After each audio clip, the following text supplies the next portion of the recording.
Vale, pues bueno, buenas tardes a todos y todas y muchísimas gracias por haber venido esta tarde de sábado, a pesar de la lluvia y de todo, a esta charla que se marca dentro de una campaña que estamos lanzando desde el Movimiento Antirrepresivo y la Coordinadora Antifascista de Madrid y demás colectivos para contrarrestar una campaña lanzada desde el gobierno celebrando 50 años de supuesta libertad en el Estado español, que nosotros no vemos por ninguna parte. Es una campaña que se marca, o sea, una charla que se marca entre una campaña más amplia que va a culminar con la manifestación del próximo sábado 22, a la que hoy vamos también a acudir. Saldrá a las 6 desde Antón Martín, bajo el título de 50 años de impunidad franquista, antifascismo en todos los frentes.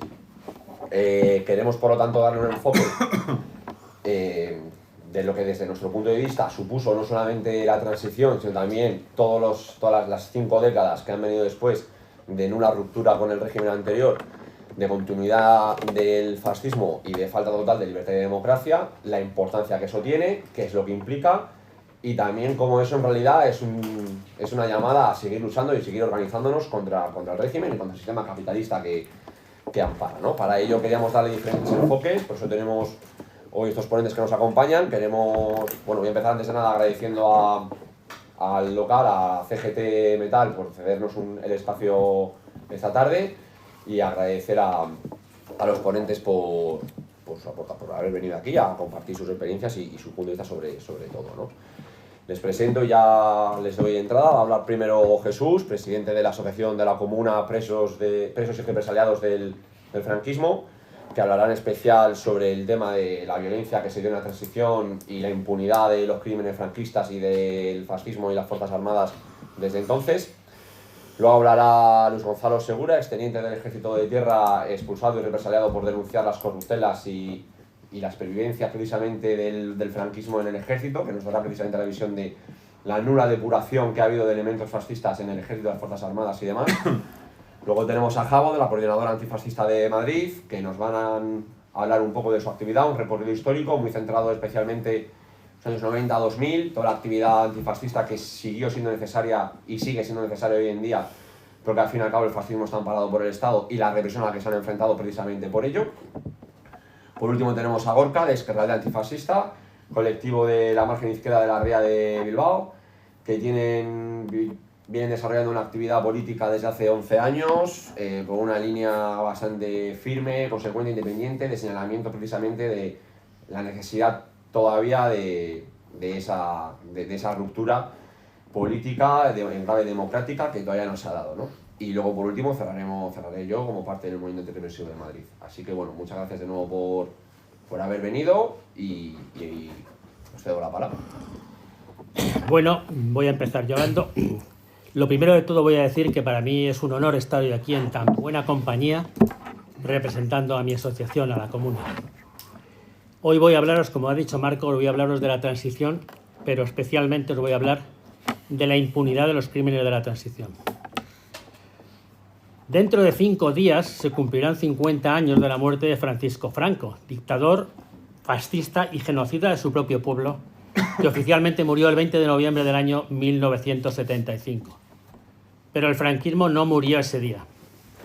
Ese día empezó un tiempo diferente, el franquismo sin Franco, en el que tuvo lugar una operación política para reciclar el franquismo que recibió el nombre de transición, cuyo resultado es la democracia actualmente vigente en nuestro país.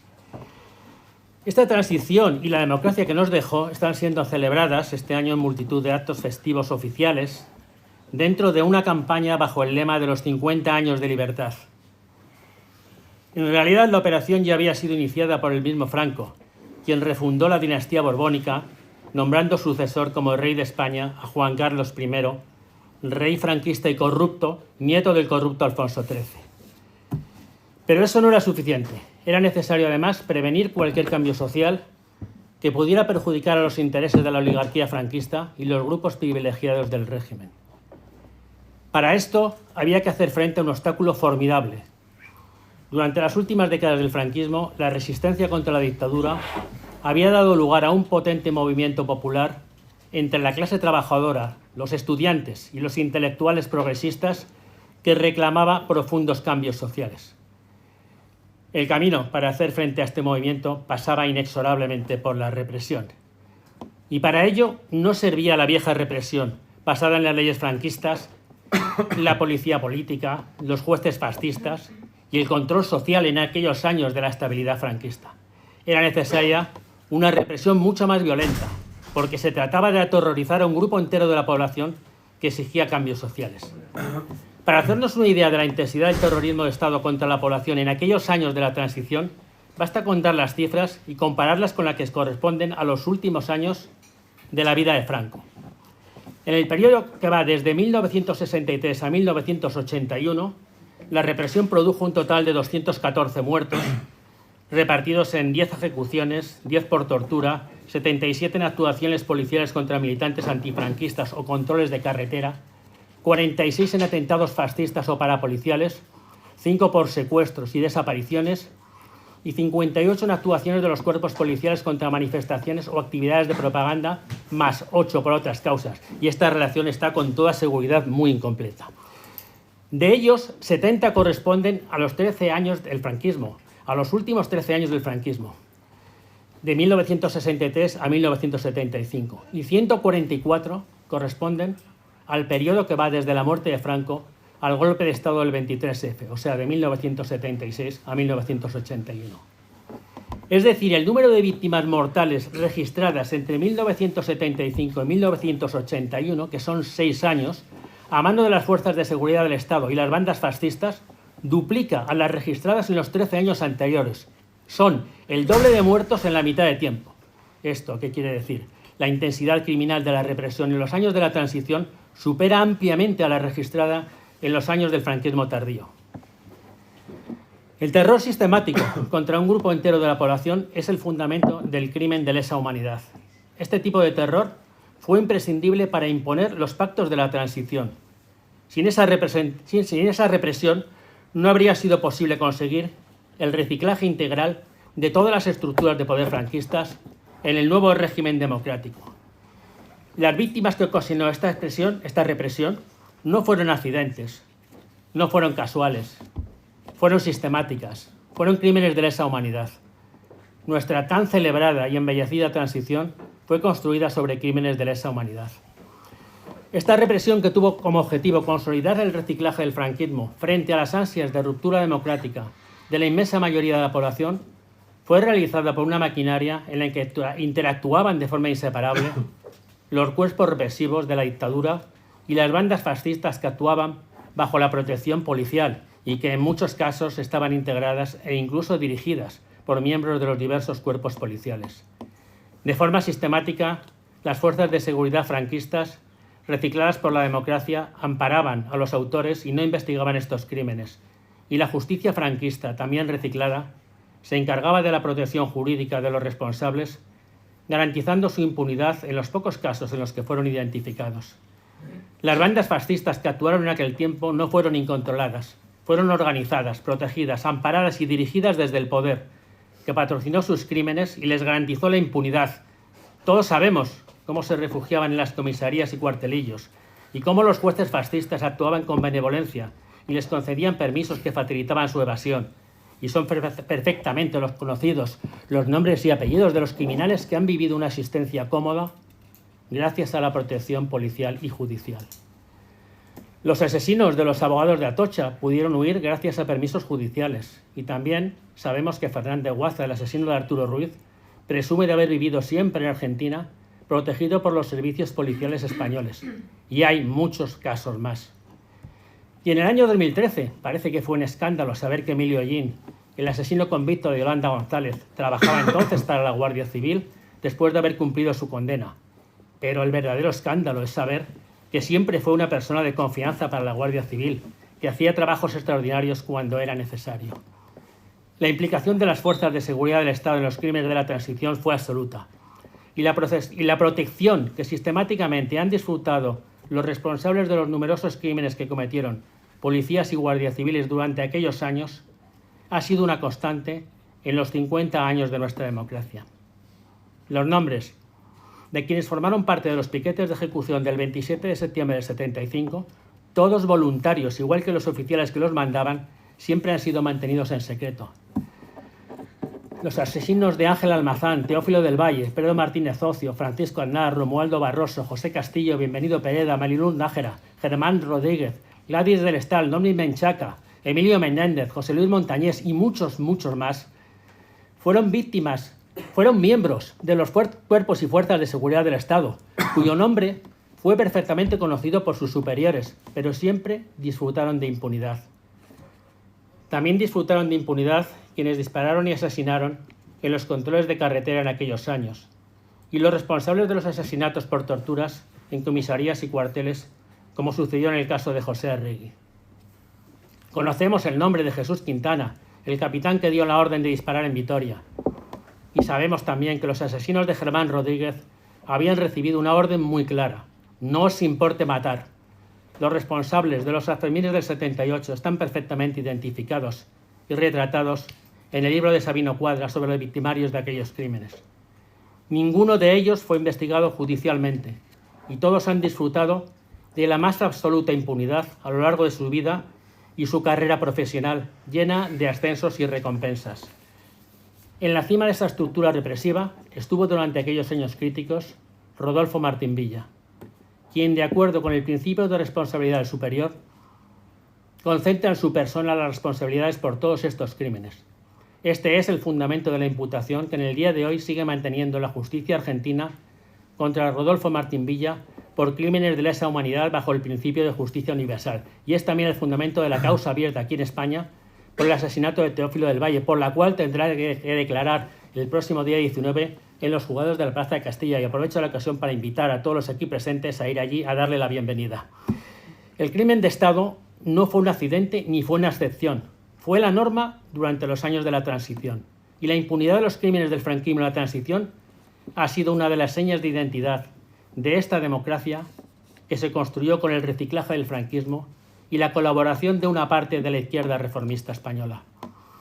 Los 50 años de democracia han sido 50 años de impunidad para los crímenes del franquismo y la transición, y también para los crímenes que han seguido cometiendo las fuerzas policiales, entre ellos la tortura, porque en esta democracia se ha seguido torturando en cuartelillos y comisarías, como atestiguan los numerosos casos debidamente documentados que han sido acreditados por informes de organismos españoles y también internacionales de indiscutible solvencia.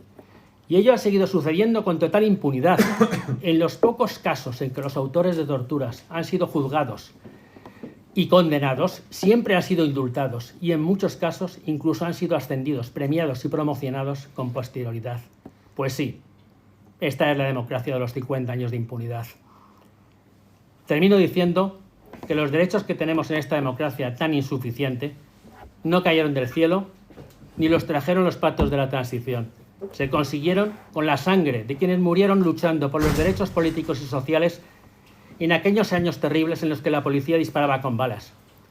Y ahora que esos derechos son cada vez más amenazados por el ascenso del fascismo, tenemos la obligación de recordar, no podemos olvidar ni aceptar la impunidad, porque la memoria es la mejor vacuna contra el fascismo, y por eso es el momento de decir: justicia, verdad y memoria, fascismo nunca más, porque fueron somos, porque somos serán.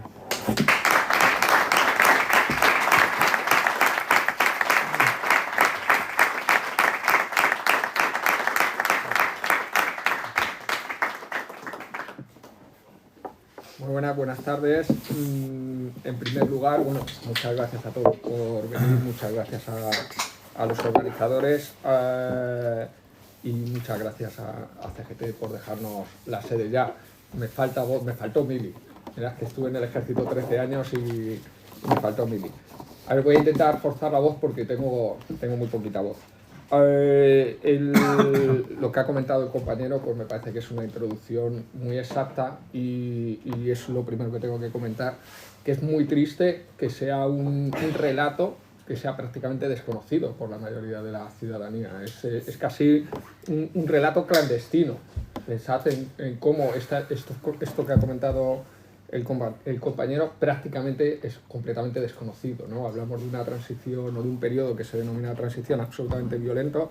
El compañero hablaba de impunidad y creo que hay un nombre muy claro en cuanto a la impunidad de la Guardia Civil, que es el de Manuel Sánchez Corbí, que es un tipo que fue condenado por torturas en los años 90 y fue indultado por el Partido Popular y después siguió ascendiendo hasta convertirse en jefe de la UCO. Creo que la UCO ahora está bastante en los medios de comunicación y sabéis a qué unidad me refiero. Pero que un torturador condenado por tortura llegase a dirigir la UCO, que es una de las unidades más importantes de la Guardia Civil, ya nos da una idea de lo que hay, ¿no? Yo vengo a hablar un poco del ejército y sobre todo del peligro que representa el ejército. El ejército a día de hoy es una especie de célula durmiente, es decir, está ahí, no se mueve, se mantiene dentro más o menos de unos parámetros democráticos, pero se mantiene dentro de unos parámetros democráticos porque no es necesario a día de hoy que se mueva. El día que sea necesario que el ejército se mueva y se movilice contra nosotros, lo hará. Y voy a dar ejemplos. En primer lugar, tenemos un ejército claramente ultraderechista, claramente volcado hacia la ultraderecha. Eso no significa que no haya demócratas en el ejército, cuidado, que los hay. Es más, eso no significa que no haya apolíticos en el ejército, que los hay, o que no haya dentro del ejército personas a las que su ideología es el Real Madrid, el Barcelona o el programa de televisión que sea. Es decir, personas que carecen por completo de cualquier tipo de politización.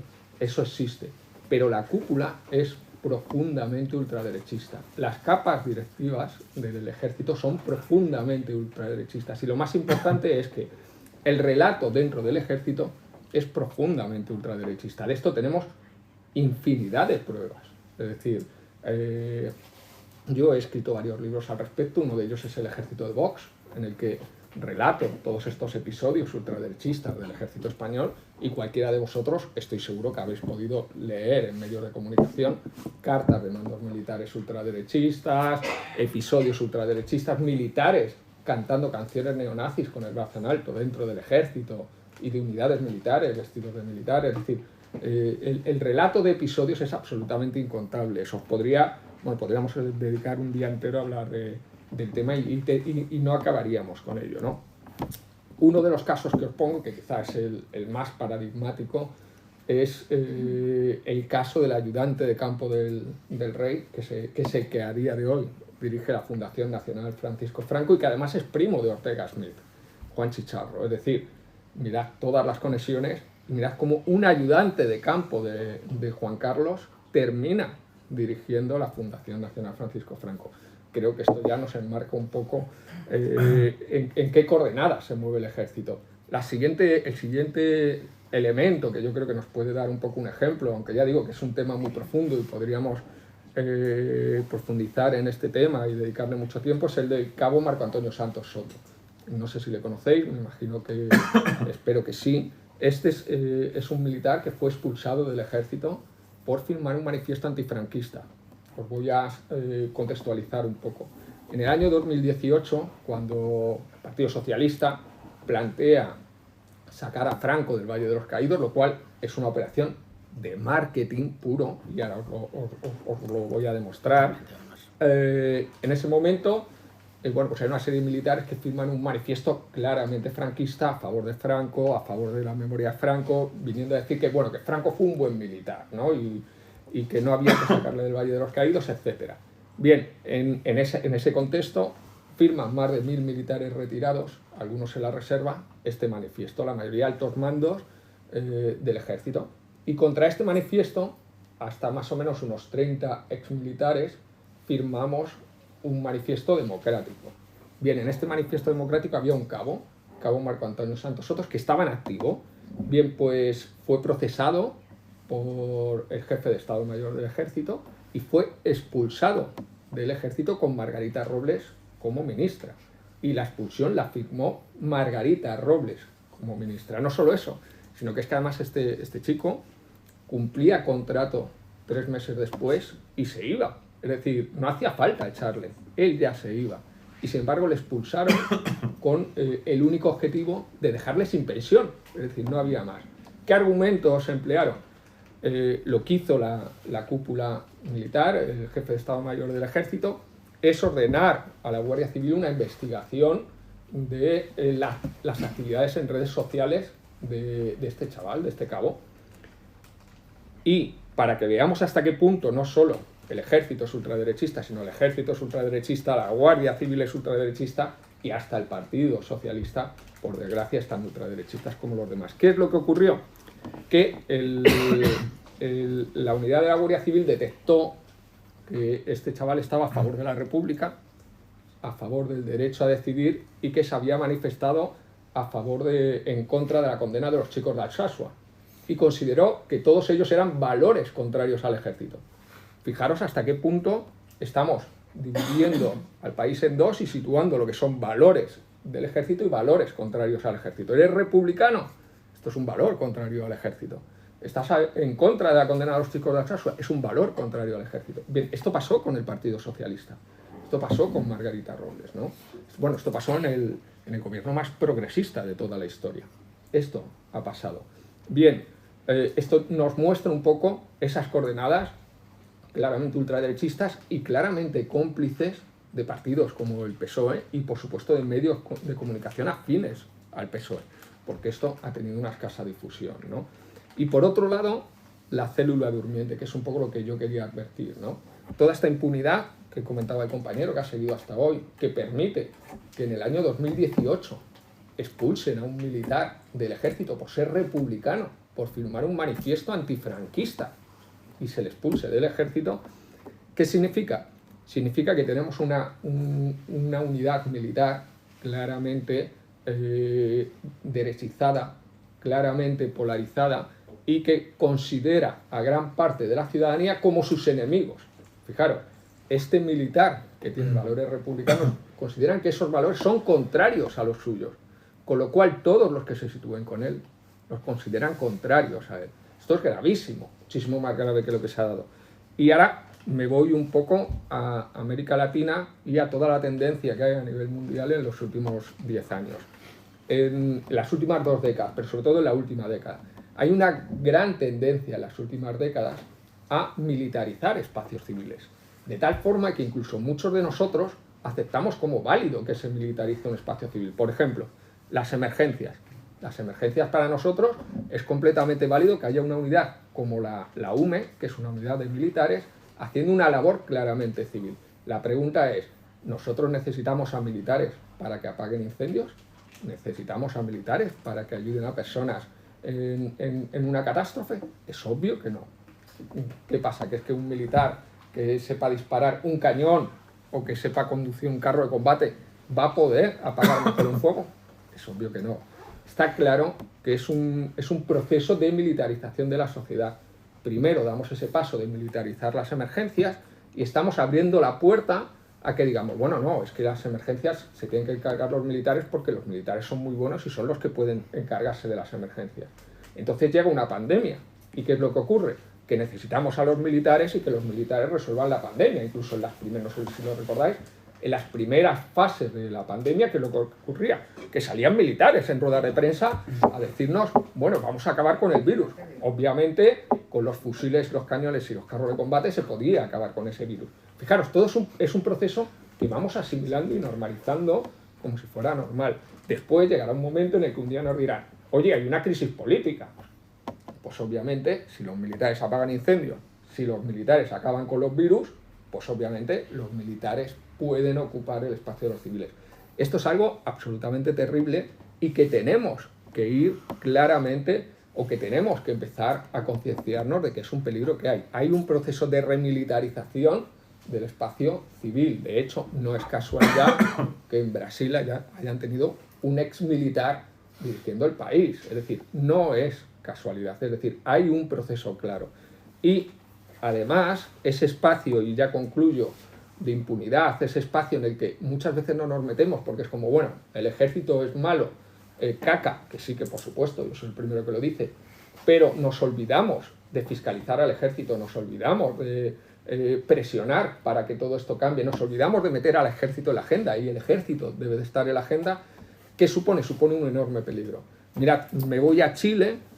En Chile hace unos años hubo en un momento dado un estallido social, conflicto social, y todo fue, no es que fuera ni mucho menos por la subida de un precio de transporte, fue por algo mucho más grotesco, ¿no? Aquel milagro chileno de los Chicago Boys era otra cosa, ¿no? Era una gran estafa.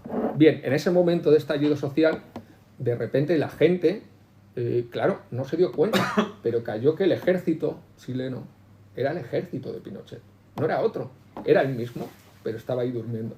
Cuando ese ejército salió a la calle, ¿qué es lo que hizo?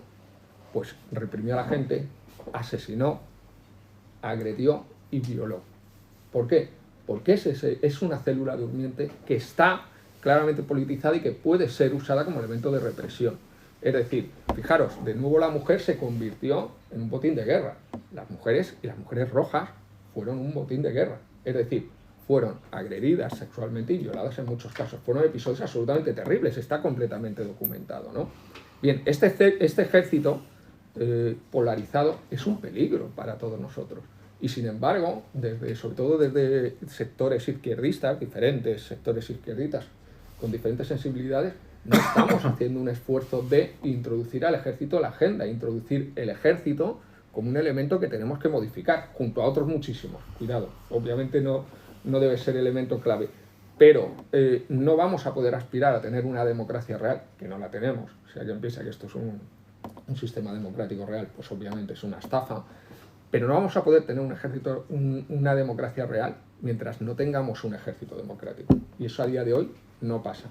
Ese ejército democrático es a día de hoy una célula durmiente que en cualquier momento se puede convertir en un órgano de represión. Y todo esto, evidentemente, viene y nace de toda esa impunidad y de cómo en los años no 75, ¿no? Mucho antes, se empezó a organizar una operación para cambiar o para generar un cambio aparente con el que seguir controlando a la ciudadanía. Al final, el compañero, y todos lo saben, y es la última pincelada que doy, que son los medios de comunicación, creo que la mayoría de vosotros sois conscientes de lo que es El País, ¿no? El diario El País, creo que es obvio que todos sois conscientes que fue fundado por la derecha, que fue fundado por Manuel Fraga. Es decir, no sé si alguien es consciente o alguien desconoce este dato, que fue fundado no solo por Manuel Fraga, sino por franquistas, como Manuel Fraga y mucho más allá, ¿no? Al final, el diario El País, que es un poco la cabecera de los medios, se supone, o de toda esa élite progresista de izquierda, es a día de hoy un medio controlado por fondos de inversión norteamericanos. Esto es muy importante porque nos habla un poco de esa transformación. Estos 50 años de impunidad han generado que aquellos espacios que estaban controlados por franquistas hayan sido poco a poco ocupados por elementos, llamémoslo, extranjeros, estadounidenses, económicos estadounidenses. Ese poder franquista se ha ido trasladando, ¿no? Y esto me parece que es muy importante porque muchas veces cuando pensamos de alguna forma en el antifranquismo, ese antifranquismo ha mutado y ese franquismo 2.0 es mucho más económico hoy. Pero es mucho más económico porque lo que antes controlaban unas élites locales, ahora están controlados por unas élites internacionales. Llámese medios de comunicación, empresas militares, me da lo mismo el terreno en el que estemos hablando. Y hasta aquí llego. Daros de verdad las gracias. Bueno, ahora seguiremos hablando y pediros sobre todo, que es un poco la gran petición que yo siempre hago, que introduzcamos al ejército en la agenda. El ejército de verdad es muy peligroso, es un elemento a día de hoy de represión y tenemos que luchar para que el ejército sea una institución lo más plural posible, lo más democrática posible.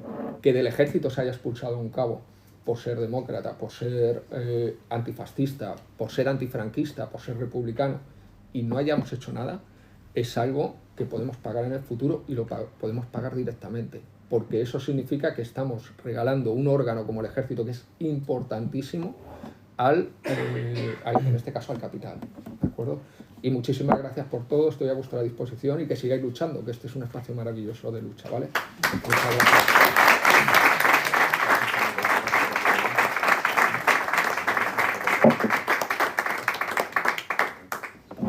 Tengo una pregunta. Sí. Sí, hablas de Perdón, democracia. ¿te importa que terminemos todos sí. y hacemos luego... para que no... Sí, no, pero que luego al final hacemos turno de debate. Bueno, agradezco muchísimo las intervenciones anteriores. Yo creo que han ilustrado perfectamente cómo hemos llegado hasta donde estamos y que poco ha cambiado de donde veníamos, ¿no? Yo voy a hablar un poco de la trayectoria y trabajo de la Cordi Antifa en sus orígenes, precisamente en la herencia de todo eso que se llama transición, y un poco también los contenidos que luego se han ido incorporando precisamente el trabajo. La Cordi Antifa, como la mayoría sabréis, nace como respuesta a una movilización que había en torno al 20N por parte de la extrema derecha, ¿no? de elementos fascistas, de atacar los puestos que se ponían los domingos en Tirso de Molina, los puestos políticos de izquierdas, y se empieza a convocar una movilización de respuesta de autodefensa, básicamente, ¿no? Durante los primeros años de la Coordinadora Antifascista de Madrid, la principal motivación es esta, ¿no? Es una coordinación de colectivos, pues muchos estaban englobados en torno a lo que era lucha autónoma, centros sociales, gente por lo general joven y demás, y del movimiento obrero, para defenderse del auge de un nuevo fascismo, entre comillas, ¿no? Hablamos también de una revolución cultural dentro de la extrema derecha, ¿no? De gente más joven, más allá ya de falange, de juntos falangistas y demás, y que pues toman ya pues, otros modelos pues, tipo neonazis, ¿no? Y discursos neonazis y acciones de ese tipo, que luego la acción venía siendo la misma, ¿no? La de amedrentar, atacar y golpear a la gente de izquierdas, al movimiento obrero y a la gente contestataria, ¿no? Y se manifestaba en eso, en la agresión a los puestos políticos de Tirso de Molina en torno a la fecha del 20N.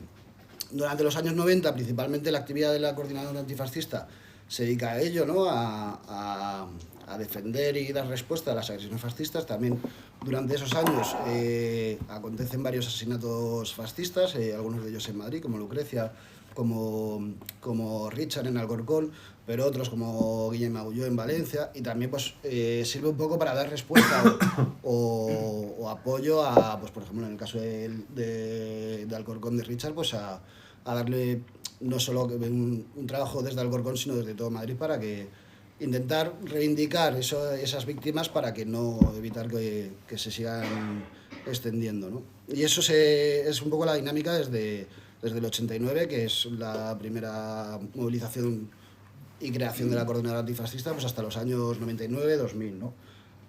A partir de los años 2000 hay un cambio en la Coordinadora Antifascista a partir del 2001, y se empieza a incorporar un contenido político más allá de la respuesta en la calle, pues también los tiempos cambian y demás, ¿no? Entonces se empieza a convocar con discursos más allá simplemente de la autodefensa o de respuesta al fascismo de calle, ¿no? Entonces pues se empieza a convocar 20Ns antiimperialista, ante la invasión de Irak, o de otras índoles, anticapitalista, aunque bueno, en los 90 ya con el tema antiglobalización y tal, se vinculaba el antifascismo con el anticapitalismo, ¿no? Se entendía y se entiende que el fascismo pues, es una expresión, y el fascismo callejero incluido, una expresión de la parte más atroz de la burguesía defendiendo sus intereses, ¿no?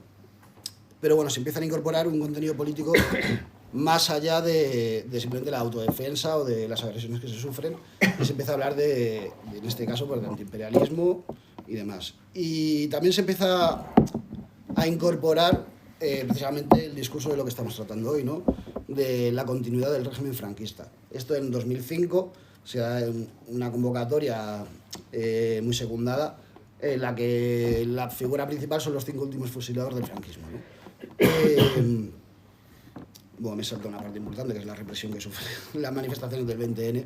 Si bien durante los años 90 la complicidad de los neonazis con las fuerzas del orden era absoluta, el antifascismo era totalmente perseguido, ¿no? Y se dan episodios muy complejos, como por ejemplo en 2002 con Anzoátegui y la delegación de gobierno, en el que es incapaz de salir la manifestación del 20N por el nivel de tensión y represión que se enmascaba antes de salir la manifestación y tiene que ser desconvocada incluso antes de desarrollarse, ¿no? En la idea de intentar normalizar el movimiento antifascista, pues se da precisamente ese salto a pues, recuperar también reivindicaciones de memoria histórica, ¿no? Y durante los 2000, pues a partir de sobre todo 2005, se incorporan estos discursos, ¿no? Además entendiendo, haciendo una lectura de la continuidad del franquismo y de la no depuración de los elementos franquistas en el sistema actual.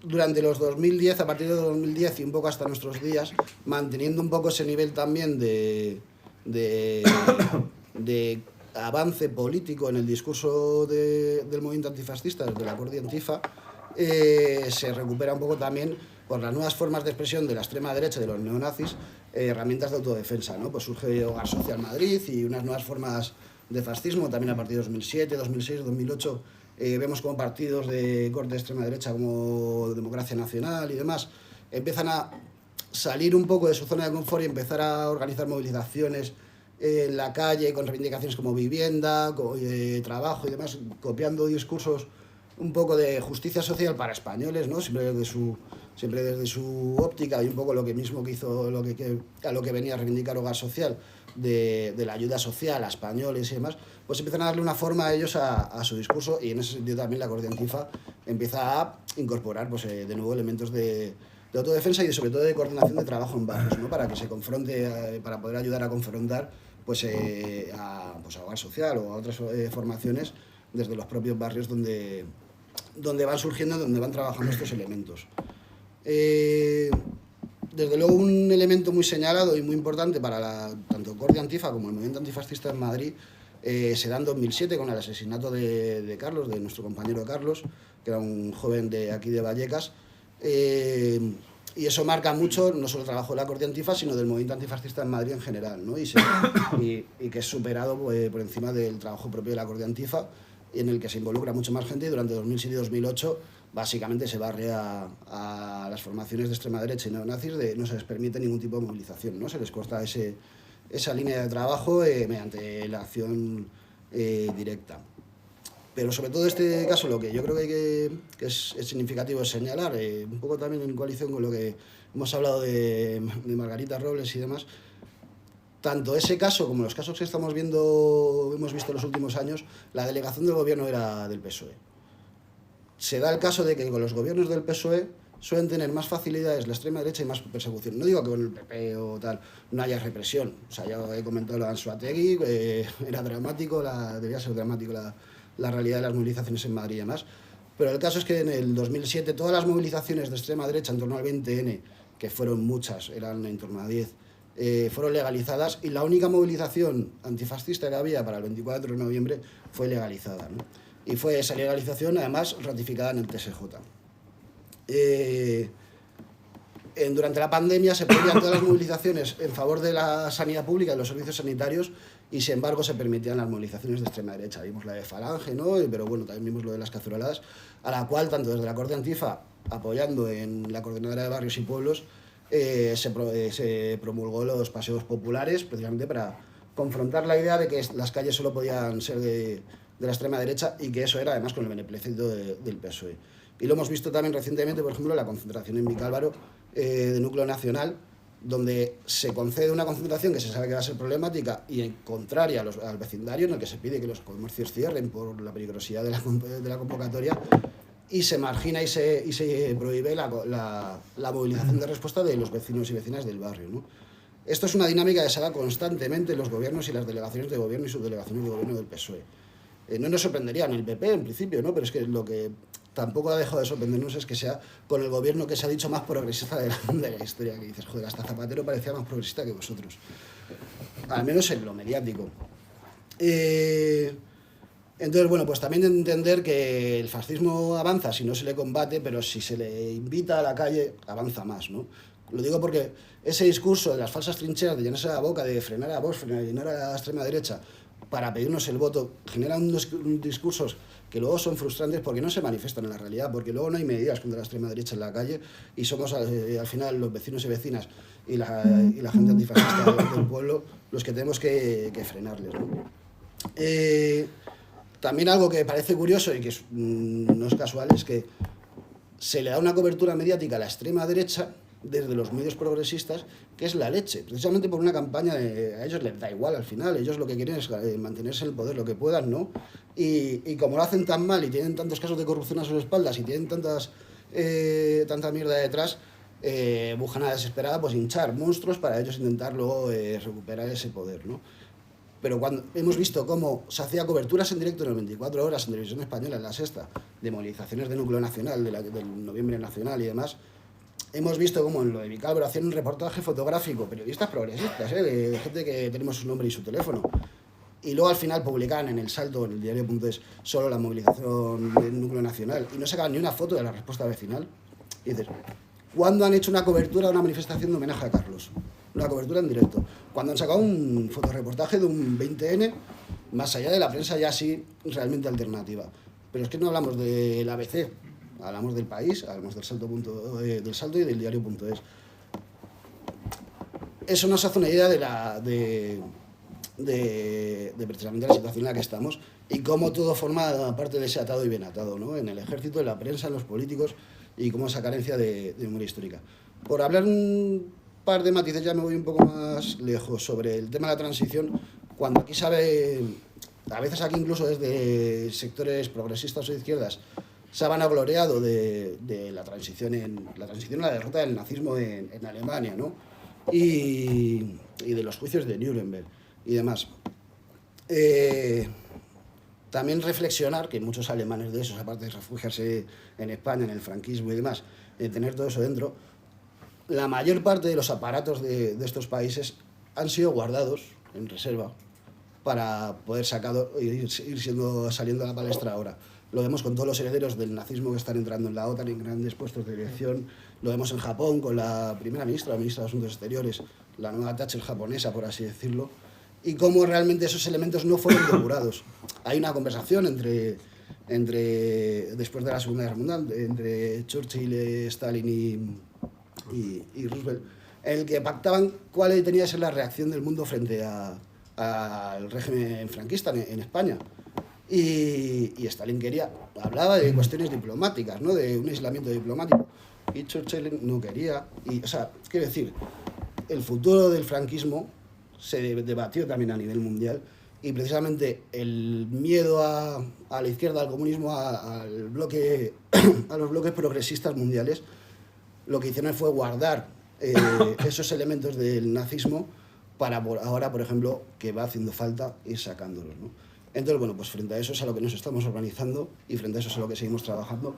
Hacemos ahora ya muchas décadas de trabajo, hemos juntado muchas décadas también de experiencias, pues como el tema de la prensa, el tema de las delegaciones del gobierno del PSOE, y bueno, pues por eso este año el 20N, pues tiene la manifestación del 20N, tiene el lema que ha comentado Marcos, de 50 aniversario de impunidad franquista, porque evidentemente no solo no fue depurada, sino que se han mantenido en el poder y han seguido su dinámica, han asesinado más después de Franco que antes de Franco, ¿no? Antes de la muerte de Franco. Y también el antifascismo en todos los frentes, porque el futuro que se nos viene encima es el resurgir del nazisionismo, ¿no? Las nuevas expectativas del imperialismo solo se cumplen, pues como hemos visto, un genocidio televisado y completamente documentado en Palestina, otras maniobras como la deportación masiva de inmigrantes en Estados Unidos y mucho que nos queda por ver, ¿no? Ahora mismo pues una flota en las afueras de las aguas de Venezuela, nos queda por ver muchas cosas que hace 10 años nos parecerían inimaginables y que bueno, pues que esas formas, esa deshumanización, por ejemplo, de los palestinos y demás, pues está muy relacionada precisamente con todo lo que se guardaron se lo guardaron un poco más abajo después de la Segunda Guerra Mundial, pero que quedó un poco más en la superficie en el Estado español, ¿no? Y bueno, yo ya doy paso al resto de...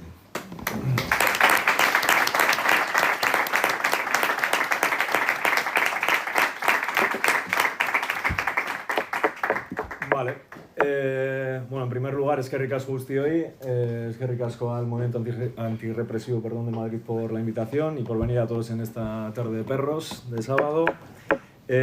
Como ha comentado Marco, nosotros venimos desde Euskal Herria, concretamente desde la margen izquierda de Bilbao, por así decirlo, que es un poco el marco donde operamos, aunque sí que es cierto que últimamente estamos creciendo exponencialmente y ya hemos abierto alguna célula en Bilbao y demás. Y bueno, yo os voy a hablar un poco de por qué para nosotros el Estado español sigue siendo un Estado fascista, por qué no ha habido una ruptura o por qué estos 50 años han sido una farsa, por decirlo coloquialmente, y cuál es un poco nuestra propuesta política. ¿Vale? Entonces, en primer lugar, igual un poco para poneros a vosotros en contexto, Ezkerraldea antifascista, Ezkerraldea significa margen izquierda en euskera, surge en 2014, hace ya 11 años. en un contexto y en un proceso ya de viraje de la izquierda abertzale oficial, digamos, hacia el reformismo y la política plenamente institucional. Un proceso el cual, en primer lugar, pues igual un poco para los sectores más jóvenes, como pues se dio, generó cierto desconcierto y que ha acabado en un desamparo y en una desolación para todos los sectores antifascistas y revolucionarios de Euskal Herria, ¿no? Entonces, un poco en ese contexto, surge Esquerra Antifascista con un objetivo doble. Por una parte, mantener esos niveles de lucha que durante muchísimos años en Euskal Herria se mantuvieron en las calles, y por otro lado, ofrecer una propuesta política para todos esos antifascistas y revolucionarios. Una propuesta política que después detallaré. Y que, bueno, consiste en un programa de mínimos con el objetivo de promover la unidad de acción antifascista y de generar esa ruptura democrático-popular con el Estado español que, bajo nuestro punto de vista, en ningún momento se ha producido. Entonces, pues bueno, yendo un poco a la raíz histórica de nuestra propuesta y demás, y enlazando un poco con la efeméride de los 50 años de la muerte de Francisco Franco y tal, pues bueno, nosotros sí que hicimos un análisis en su día, que tampoco ha variado demasiado en estos 11 años, y que nos lleva a concluir pues que, bueno, pues que en el Estado español jamás ha producido una ruptura con el régimen anterior, perdón. Vemos que eso del régimen del 78, que se escucha mucho en muchos sectores reformistas y tal, no fue más que una reformulación del régimen franquista para homologarlo al entorno europeo y facilitar su inclusión en organizaciones imperialistas como la Comunidad Económica Europea actual, Unión Europea, o la OTAN. En ese sentido, no debemos olvidar la importancia que tiene la península ibérica, quizá no tanto a nivel político-económico, pero sí a nivel geográfico, siendo uno de los puntos de entrada al Mediterráneo y bueno, siendo frontera también con África, siendo por tanto una plaza estratégica de primer orden a ojos del bloque imperialista. Entonces, bueno, un poco por citar algunos de los elementos que, bajo nuestro punto de vista, convirtieron la transición en un fraude político, pues bueno, en primer lugar decir que no ha habido ninguna depuración de las estructuras franquistas. Ahí tenemos, por poner algunos ejemplos, el Tribunal de Orden Pública, actual Audiencia Nacional, tenemos al Ejército que ha comentado el compañero también, la Guardia Civil, las brigadas políticos sociales y demás, que bueno, pues que en algunos casos han cambiado de nombre, pero bueno, que como se dice coloquialmente, pues siguen siendo los mismos perros con diferente collar. Evidentemente no hubo ninguna opción de restaurar la República, ni mucho menos de recuperar la bandera tricolor. Es más, hasta bien entrado los 80 y se mantuvo la bandera del famoso Águila de San Juan, ¿no? como bandera oficial del Estado español. El jefe del Estado, como todos sabemos, fue elegido a dedo por Franco, un jefe del Estado, Juan Carlos de Borbón, que actualmente, si no me equivoco, ha publicado unas memorias y se ha encargado de recalcar su admiración profunda que siente por Francisco Franco y bueno, pues ahí está, ¿no? También nos gustaría destacar que esas primeras elecciones supuestamente democráticas en la mal llamada transición fueron unas elecciones generales con unas movilizaciones diarias por la amnistía, con unos niveles de lucha tremendos en las calles. Una amnistía que, como ya pues todos sabemos, no fue tal, no se aplicó a todos los luchadores antifranquistas y supuso un blanqueamiento y un autoindulto al régimen franquista. Un poco ya desde nuestra perspectiva de Euskal Herria, pues a las naciones sin Estado, naciones oprimidas o llamámoslo como queramos, se les hurtó el derecho de autodeterminación, se les llamó nacionalidades y, bueno, pues en nuestro caso se convirtió, por ejemplo, la partición de la Comunidad Autónoma Vasca y Nafarroa en una cuestión de Estado, que actualmente pues, consideramos que sigue siendo una cuestión de Estado. También vemos cómo los mismos sectores oligárquicos pues, siguen controlando la economía y esos nuevos ricos que llaman, ¿no? Que siguen un poco hegemonizando gracias a las privatizaciones y liberalizaciones desde los 80, los 90, pues tenemos Telefónica, Repsol, Endesa y demás. Entonces, pues un poco viendo estos elementos, pues vemos que el ensamblaje político del Estado español pues que sigue siendo el mismo, ¿no? Ahí tenemos pues esa inquebrantable unidad de España, ¿no? Que tanto les duele a sectores abiertamente fascistas. También vemos cómo las libertades políticas pues, siguen siendo limitadas. Ahí seguimos teniendo un montón de presos políticos, antifascistas, comunistas, anarquistas, un montón de obreros reprimidos, también seguimos viendo, como he comentado, esa influencia de sectores oligárquicos y también vemos como el Estado español pues, está completamente subyugado a estructuras imperialistas como la OTAN y la Unión Europea, ¿no? También desde nuestra perspectiva, pues los idiomas cooficiales como puede ser el euskera, la lengua navarrorum sigue estando politizada y tenemos, si cogemos el mapa de Navarra, Navarra está dividida en 3 zonas, está la zona vascófona, la zona mixta y la zona no vascófona, algo que a ojos de cualquier persona civilizada es algo impensable. Y bueno, pues son elementos que nos hacen ver que, pues, como he comentado, que no ha habido una ruptura, ni se espera que haya, o esperemos que algún día sí, pero no a corto plazo, desgraciadamente, y que nos hacen concluir que el Estado español pues, sigue siendo un Estado abiertamente fascista.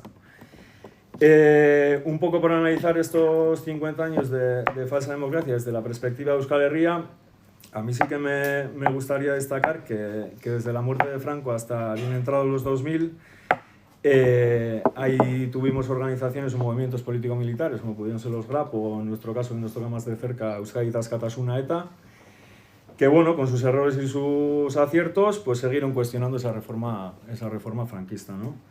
Y sí que a mí me gustaría destacar esa principal aportación de estos movimientos, la cual fue precisamente esa negación del carácter democrático del Estado español, ¿no? Poniendo encima de la mesa propuestas relevantes como la alternativa CAS en su día o la alternativa democrática ya vinculada al entorno de Herri Batasuna, ¿no?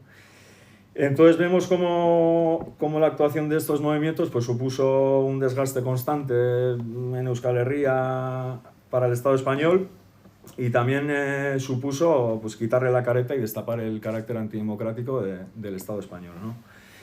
Entonces vemos también en esa evolución, ahí a finales por dar algunas pinceladas, ahí a finales de los 90, principios del 2000, cuando el Estado español se ve un poco en la tesitura de hacer concesiones democráticas a la izquierda abertzale en su día bastante potente o pisar ese acelerador represivo, ahí tenemos las conversaciones de Alger, en Zaragoza, tuvimos al propio José María Aznar hablando públicamente del Movimiento Vasco de Liberación Nacional. Entonces, cuando el Estado se ve un poco en esa tesitura de hacer esas concesiones democráticas o pisar el acelerador represivo, pues opta por pisar el acelerador represivo, ¿no? Pues bueno, un poco profundizando en esa involución fascista del Estado español, ¿no? Entonces, pues bueno, pues esa represión sumada al cansancio de distintas generaciones, el distanciamiento de la política de masas, dificultades para la lucha armada, las nuevas tecnologías y demás, supuso un colapso de la izquierda abertzale que hasta ese día pues, había hegemonizado y había monopolizado la lucha antifascista y revolucionaria en Euskal Herria. Y bueno, y ese viraje que comentaba al principio hacia el reformismo y la política institucional, ¿no? Un viraje que, por cierto, nos guste más o nos guste menos, fue apoyado prácticamente por el 100% de los sectores que se mantenían activos desde más o menos 2007-2008 hasta 2011 dentro del seno del Movimiento Vasco de Liberación Nacional, ¿no? Más allá de eso y de ese viraje, el Estado se ha encargado perfectamente de establecer unas líneas rojas quirúrgicamente, como pueden ser el arrepentimiento, las peticiones de arrepentimiento constante, las prohibiciones de recibimientos a expresos y un largo etcétera, ¿no? Entonces, bueno, a mí también en ese proceso me gustaría destacar el proceso catalán, con sus errores de base y sus aciertos, pero que generó una gran crisis a nivel del Estado español y volvió a poner de manifiesto para muchas generaciones que no lo habían vivido ese carácter antidemocrático y represivo del Estado español, ¿no? Antes comentaba el compañero que si el ejército tiene que sacar, que si el Estado español tiene que sacar al ejército a la calle, que a nadie le quepa ninguna duda que lo va a sacar. O sea, ahí tuvimos un barco que se convirtió en meme con el dibujo de Piolín y demás, con un montón de policías y tal, que ahí estuvo y si hubiesen tenido que llevar al ejército a la calle, lo hubiesen llevado. Entonces, pues bueno... Estuvo desplegado, ¿eh? Estuvo desplegado y movilizado para intervenir, ¿eh? Sí. Entonces, pues bueno, a mí o a nosotros nos hace gracia, entre comillas, y desde la humildad, eso que se habla ahora, ¿no? De esa ola reaccionaria y esa ola que parece que el fascismo ha nacido ahora con Vox, ¿no? Pues para nosotros en Euskal Herria no es algo nuevo. Ahí tenemos el Plan CEN, Barrio Nuevo en su día, el caso Bateragune, el sumario 18/98, más de 5.600 casos de torturas reconocidas, montajes policiales, tema de los chavales de Altsasu y demás, procesos que muchas veces han dado sin ninguna base legal, y que para nosotros eso es un poco muchas veces la lógica del Estado fascista, que no necesita ninguna base legal para hacer y deshacer a sus anchas, ¿no? Entonces, pues bueno, un poco analizando eso y centrándome en nuestra postura política, en nuestra propuesta política, nosotros sí que consideramos que tenemos que clarificar nuestra línea política y ir más allá de convertirnos en una organización reactiva que responde a expresiones puntuales fascistas, como pueden ser concentraciones de Vox, de la Falange, o que viene el Frente Atlético, o los Imanchiari, o quien sea, que hay que estar, y estamos, y estaremos. Pero bueno, sí que consideramos que hay que darle cuerpo a ese antifascismo y hay que darle una guía y una base política. Entonces, un poco por centrarme en los puntos de nuestro programa político, que por cierto lo tenemos ahí a vuestra disposición. Nosotros, bueno, tenemos un programa de mínimos en los que reunimos 7 puntos para nosotros fundamentales, en base al cual aspiramos a lograr esa unidad antifascista y romper y que haya, o promover que haya una ruptura democrática y popular con el Estado español, los cuales son el derecho de autodeterminación de las naciones oprimidas que se integran dentro del Estado español, el reconocimiento de su integridad territorial y el reconocimiento de sus lenguas y la difusión de sus culturas. Exigimos la amnistía total de todos los presos políticos y la vuelta de los represaliados, ya sean antifascistas, comunistas, independentistas, obreros, anarquistas y demás. Exigimos también la derogación de las leyes de excepción fascistas, como pueden ser la ley de partidos o la ley Mordaza, etc. Y también pedimos la disolución de los cuerpos represivos y de la Audiencia Nacional. Además de la abolición de la monarquía y la expropiación de los privilegios de la Iglesia. También exigimos una ruptura con estructuras imperialistas como la Unión Europea y la OTAN. Y también ponemos sobre la mesa un plan de emergencia social y volver a recuperar pues, bueno, el control sobre sectores estratégicos como pueden ser la industria y demás. Y bueno, una vez finalizado este proceso, también pues, una revisión del Código Penal, abrir causas a torturadores, corruptos, narcotraficantes y demás, y nuestro reconocimiento a los y las militantes que durante años pues, bueno, pues no se les ha reconocido, ¿no? Y esa es un poco nuestra propuesta. Consideramos que tenemos que consolidar las estructuras ya existentes dentro del antifascismo combativo en base a este programa y debemos de ser fuertes y de establecer esas líneas para no dejarnos comer la tostada en el campo obrero por oportunistas, entristas, reformistas o trotskistas. Y en eso estamos. Consideramos que tenemos que organizarlo pues, barrio a barrio, en cada centro de trabajo, en cada centro de estudio, liderando desde el antifascismo luchas, digamos, prepolíticas, como pueden ser el tema de la vivienda o las luchas por la falta de recursos básicos, etc. También consideramos que debemos impulsar desde el antifascismo combatiente esas luchas, ¿no? Contra el rearme y en favor de la salida de la OTAN y demás.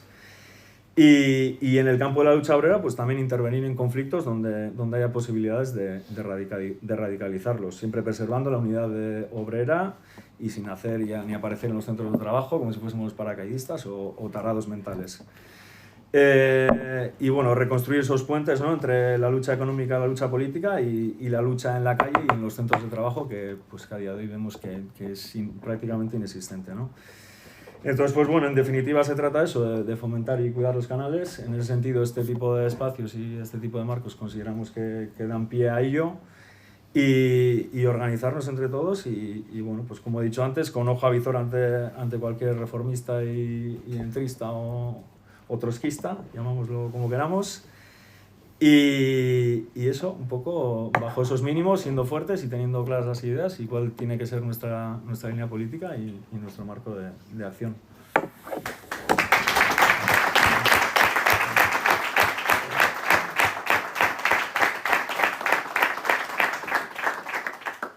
Vale, bueno, yo para cerrar voy a un poco a recoger y concluir la charla para dar paso, espero que pronto, al debate, que al final siempre es lo mejor de todos estos actos y esperamos que sea bastante dilatado y demás.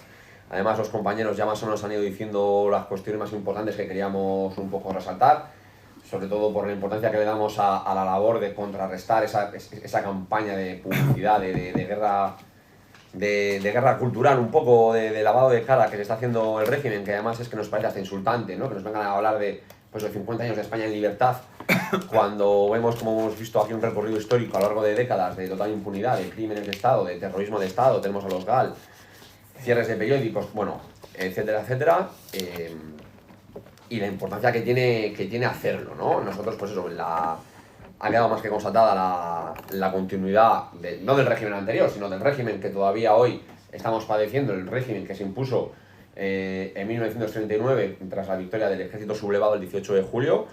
Han hablado además, antes decía Juan, y aparte de agradecernos a todos por venir, voy a agradecer a Juan Carlos que haya elegido ahora para sacar las memorias, porque nos hace media charla solamente él y efectivamente ha reconocido, toma la puntada la frase que salió el otro día de a Franco no permitía que nadie le criticara en mi presencia, porque al fin y al cabo fue él el que me hizo rey. Le ha costado 50 años decirlo públicamente, desde aquel agradecimiento de venga, muchas gracias por conocer quién es el que te ha hecho rey, ¿no? En plan, al fin y al cabo, literalmente es que desde el último torturador, desde el último bedel o madero que estaban en el último cuartelillo hasta la cabeza del Estado, son herederos y son impuestos directamente por el franquismo, ¿no? Todo esto para nosotros tiene una importancia crucial, como decía, porque al fin y al cabo, si el Estado se empeña tanto en esta labor de propaganda, en este travestismo, en este ponerse una careta democrática que ya no se cree nadie, es precisamente porque sabe que viniendo a cara de perro, que mostrando su verdadera esencia, no podría ejercer su dominio y el sometimiento con el que nos oprime de una manera tan cómoda, ¿no? Es decir, hoy en día no toleraríamos una dictadura fascista abierta de viejo cuño, por así decirlo, y por ello es tan importante mantenerse ese estado como de latencia, ¿no? Es que sea durmiente, pero que no dudemos, como decía el compañero, que cuando haga falta, el mazo lo tienen debajo de la mesa. Que no esté encima porque no hace falta, pero tenerlo tienen ahí y lo van a sacar cuando haga falta, ¿no? Y para nosotros es muy importante deslegitimar, porque al fin y al cabo, con esta farsa democrática, lo que hacen también es, la utilizan para imponer sus políticas antiobreras, antipopulares, ¿no? Es decir, claro, te recortan, reformas laborales, empeoramiento de las condiciones de vida, el rearme, la UE, todo esto al fin y al cabo te lo venden con una legitimidad que en realidad no tienen y que creemos que es muy importante quitarles, ¿no? Porque nos lo han robado, nunca la hemos recuperado y es muy importante quitarles esa careta y señalar que en realidad que seguimos viviendo en un estado tremendamente opresor, que no tenemos ningún tipo de derecho ni de libertad y que todo lo que nos hacen es impuesto, no es de ninguna manera ni de lejos la voluntad de la clase obrera ni de las clases populares. Tiene esa importancia, por un lado, el tema de la deslegitimación del régimen para luchar contra él con todas nuestras fuerzas y con todas las herramientas y métodos que encontremos y de los cuales dispongamos, y también la otra cara de esa misma moneda es la legitimación, precisamente, la legitimación de toda la lucha, de todos los luchadores que se han atrevido a plantar cara, especialmente desde la transición, a no pasar por el aro del atado y bien atado, a no comprar el discurso de la reforma del régimen, que una reforma que aparte es muy, muy importante también, nosotros siempre aceptamos que se hizo siguiendo los propios cauces jurídicos del régimen del 39, ¿no? Es decir, las Cortes franquistas, siguiendo su funcionamiento jurídico normal del Foro de los Españoles con la legislación franquista, son las que van aprobando las leyes para su propia remodelación, para aprobar una constitución nueva, es decir, en ningún momento hay ni siquiera de manera simbólica la más mínima ruptura, ¿no? Y precisamente por eso, precisamente porque el Estado sabía lo importante que era dotarse de esa careta democrática, se ensañó con tanta rabia precisamente con aquellas organizaciones, como ha dicho el compañero, que no quisieron, que no se lo tragaron, que denunciaron y señalaron la farsa que estaba cometiendo, que siguieron plantando batalla, que siguieron levantando la bandera de la ruptura democrática, de la república, de la conquista de nuestros derechos y libertades, por lo menos que fueran, y por eso fueron y siguen siendo tan duramente y salvajemente reprimidos, ¿no? Muchas veces saltándose hasta su propia ley. En este caso, nosotros como movimiento antirrepresivo, además, bueno, trabajamos con un montón de colectivos y en un montón de ámbitos, trabajamos también con el Socorro Rojo Internacional, colectivo de presos y expresos antifascistas, y en este momento nos han pedido que actualicemos la situación de dos presos políticos antifascistas, Lucio García y María José Baños. Son dos presos que están, bueno, en el caso de Lucio tiene más de 70 años, tiene una enfermedad, bueno, tiene pues Alzheimer, o sea, una enfermedad derivada de su elevada edad, que se le está agravando a un ritmo bastante acelerado, y con la ley en la mano, que esto es muy importante, con la propia ley del Estado en la mano, debería estar en la calle ya, porque además los últimos testimonios que nos llegan de prisión es que es una persona que tiene demencia y que está totalmente desorientada, ¿no? Por su lado, María José Baños es una persona que, bueno, es seropositiva, tiene hepatitis, tiene una serie de dolencias, tiene que le han llevado a pesar ahora mismo menos de 50 kilos, tiene un estado de salud de lo más precario y delicado, y una vez más, con la propia ley en la mano, esta presa política debería estar en la calle, ¿no? Se han puesto diversos recursos para pedir, se entiende, que se aplique la legislación, que se les otorgue la libertad, y el Estado se está negando. Queremos destacar que a Lucio le quedan 6 meses de condena, es decir, no le queda nada, al Estado le debería dar igual soltarle ya, pero quieren tenerles en la cárcel hasta el último minuto precisamente para intentar doblegarles. Es decir, este es el castigo, esta es la forma con la que el Estado se ensaña precisamente con aquellos, porque lo que no olvida, lo que no perdona nunca, es que los presos políticos no agachen la cabeza, no bajen la bandera y no se arrepientan de sus luchas, ¿no? Y que, bueno, quería leer solamente un pequeño texto que nos han pedido los compañeros que leamos, denunciando su situación. Y bueno, ¿por qué no están ya en libertad? Tanto en el caso de Lucio como en el de María José, el problema que representan para la cárcel es que estos dos presos políticos enfermos es que son un firme ejemplo de resistencia, porque jamás han renunciado a su condición de presos políticos, jamás han renegado de sus ideas y jamás se van a arrepentir. Por eso no dejan de chantajearles con su enfermedad, no dejan de utilizarles como rehenes de un Estado que no cumple ni con sus propias leyes, según las cuales deberían estar en libertad por enfermedad grave e incurable hace mucho tiempo. Por nuestra parte, además de plantear todos los recursos judiciales posibles, continuaremos con la campaña de denuncia de su situación hasta conseguir su libertad. Los quieren muertos o arrepentidos y no lo permitiremos. Libertad a presos políticos enfermos, ya. Desde aquí animamos desde luego a secundar todas las campañas lanzadas en esta línea y a apretar para evitar un nuevo crimen de Estado, porque desde luego, desgraciadamente, no serían las primeras personas que mueren en prisión víctimas de la desatención sanitaria, ¿no? Hay ejemplos, pues desde, bueno, múltiples ejemplos. Podríamos hablar de Ollero Gómez, podríamos hablar de Isabel Aparicio y cientos más, ¿no? Todo ello, como decía, nos da, es solamente un claro ejemplo más del carácter eminentemente antidemocrático y fascista de este Estado, que con tal de reprimir y de destruir a un movimiento democrático que lucha por las condiciones de vida de la clase obrera y de los sectores populares, es capaz, incluso, como decíamos, de saltarse su propia legalidad, ¿no? sus propias normas. Para nosotros, aparte de todo el tema, digamos, histórico, de la falta de ruptura en aquel momento de la transición con el régimen anterior, el asunto o el quid de la cuestión de que sigamos viendo bajo un régimen fascista no es solamente una cuestión del pasado, como mucha gente se piensa, no es una cuestión solamente, que es importante, no solamente de memoria, no es una cuestión de, bueno, de lo que pasó hace 50 años, sino que es una cuestión de la más rabiosa y grave actualidad, que tiene sus consecuencias y que sufrimos sus consecuencias hoy en día, precisamente en esa falta total de derechos y de libertades. Es decir, que no me van a hablar de libertad de expresión cuando tenemos un gobierno que se presentó diciendo que iba a derogar la ley Mordaza nada más llegar a la Moncloa. Y bueno, es que es muy revelador que la ley Mordaza se promulgó en 2015 y Mariano Rajoy estuvo 3 años. Y que con ley Mordaza llevamos casi 10 y medio ya. Es decir, el PSOE, o sea, la ley Mordaza ha estado en vigor el doble de tiempo con un gobierno del PSOE, Podemos y Sumar que con un gobierno del Partido Popular. Se han cerrado incontables, bueno, incontables periódicos y muchos más espacios web que se han cerrado. Este gobierno ha aprobado, que pasó un poco de tapadillo, la ley Mordaza digital. El Estado tiene plena potestad para tumbar cualquier espacio online que considere que atenta contra los intereses de la nación, que todos saben muy bien a qué se refieren cuando hablan de ello, ¿no? Tenemos, que no queremos que se olvide, hace 4 años y medio que tenemos a un rapero en la cárcel por cantar. Y demás ejemplos, ¿no? Pero bueno, tenemos, al fin y al cabo, el Código Penal está plagado de delitos de opinión, desde injurias a la corona a delito de blasfemia. Y bueno, pues que nos vengan a hablar de derechos sindicales, de derechos laborales, cuando tenemos una ley de huelga que es franquista, es una ley de huelga que es preconstitucional y da igual, cuando tenemos, al fin y al cabo, centrales sindicales como Comisión y UGT que no tienen nada que envidiar al viejo sindicato vertical fascista, que nos vengan a hablar de derechos de organización política cuando hay organizaciones y partidos políticos ilegalizados y cuando es muy difícil que nos dejen reunirnos o crear una asamblea abierta donde nos queramos juntar sin que nos intenten meter a un infiltrado, por poner un ejemplo, sin más. Cuando hay organizaciones ecologistas como Futuro Vegetal que se enfrentan a acusaciones de organización criminal y les piden 11 años de cárcel por tirar pintura contra edificios emblemáticos para denunciar la crisis climática.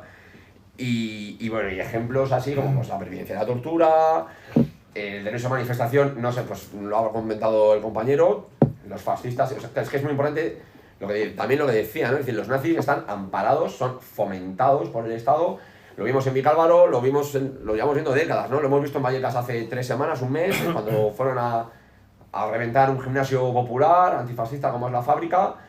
Y bueno, los detenidos fueron los antifascistas que estaban ahí entrenando y se defendieron y fueron detenidos, ¿no? Mientras tanto, los fascistas, Vito Quiles, Núcleo Nacional, las empresas de desocupación, son amparados, son blanqueados por los medios de comunicación, etcétera, etcétera, ¿no? Que además a mí me gusta mucho que se ponga el foco ahí, porque siempre cuando hablamos de la transición, siempre hablamos del ejército, los poderes económicos, y la gente se olvida de, bueno, pues eso, de cómo el poder mediático también es una pata imprescindible en el aparato represivo institucional del Estado, y la continuidad que ha sido también. Hablaba del País, que es el método de la cabecera de izquierdas, y además yo siempre se habla siempre del País y me parece genial, porque es como muy ilustrativo, como el peligro de la transición. El País, el Grupo Prisa, fundado por Polanco y Cebrián, que venían de dirigir los servicios de información de Radio Nacional de Televisión Española fascista, ¿no? Por eso para nosotros, como decía, es la importancia, ¿no? de resaltar esto como una actualidad del presente. Es decir, el saber a qué monstruo nos estamos enfrentando, primero nos va a hacer conscientes precisamente de que luchar por cualquier cuestión es ir a una puta guerra, y eso tenemos que tenerlo muy claro, para que no nos pilles prevenidos, para que cuando nos llevemos las hostias, pues las hostias duelen menos cuando te la ves venir, de alguna manera, ¿no? Y bueno, es que hace 2 semanas, es un ejemplo, porque claro, aquí muchas hablamos de organizaciones revolucionarias y tal, pero es que hace 2 o 3 semanas hubo una manifestación en Sol de estudiantes de instituto, es decir, de chavales menores de edad, contra el bullying, que no estaban pidiendo nada, y la policía les ha porreado. O sea, y yo recuerdo y hablo también mucho de cuando las protestas en Madrid-Río, de no a la tala, no sé si lo recordáis, grupos de vecinos, incluso de gente mayor, que lo que querían era, les van a abrir una boca de metro y van a talar 400 árboles en un bosque, y decían, pues abrir la boca de metro aquí y no nos taléis el árbol, y bueno, no sé cuántos detenidos y no sé cuántos aporreados y demás, ¿no? Es decir, que sepamos que en este estado luchar contra lo que sea, por nuestras condiciones de vida y de trabajo, es ir a un enfrentamiento directo contra un monstruo armado hasta los dientes, en todos sus brazos, el policial, el judicial, el político, el mediático, el económico, etcétera, etcétera.